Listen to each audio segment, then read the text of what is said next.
жилището на общината.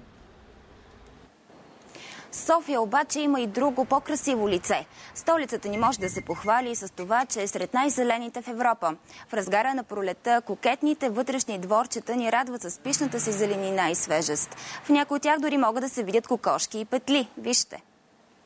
Зад прашния и натоварен столичен булевард Пенчо Славейков се крият десетки симпатични дворчета. Те са чудесно място за раздумка с съседи, след обедно кафе или интересно четиво. В едно от тях откриваме живописни оградки, маргаритки и моми на сълза. В идеалния център на София, между улица Фритьоф Нансен и улица Раковска, също има няколко китни дворчета. Хората, които живеят тук, поддържат междублоковото пространство, но не липсват и вандали.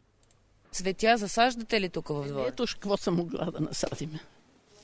Ето това здраве тук, което вижда, тук кооперацията е едно семейство, тук нататък, което цъфне, минават и го откъснат. Тук имахме едно беличко цъфтеше, казваше се Великденче. Аз ако бях видяла, тя втори път няма да мине от тук. Както виждате, има и замърсявания доста сериозни. Цветя съдил ли си във вашия двор? Ами не, да си призна. Чистил съм, но не съм съдил. Дворът на Раковска 156 е идеален за срещи по съседски, тинейджърски забавления и мързеливи разходки на местните котки.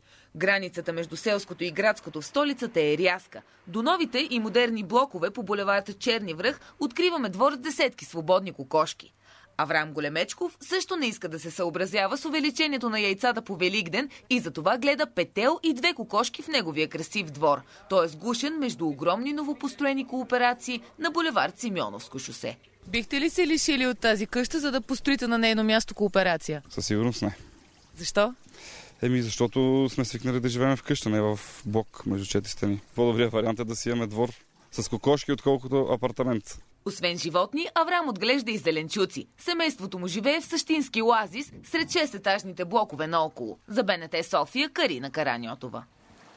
Сега се връщаме отново в катедралата Александър Невски, където е нашият репортер Тодор Литовски. Той и неговия събеседник ще ни разкажат още за традициите преди Великден. Добър вечер отново.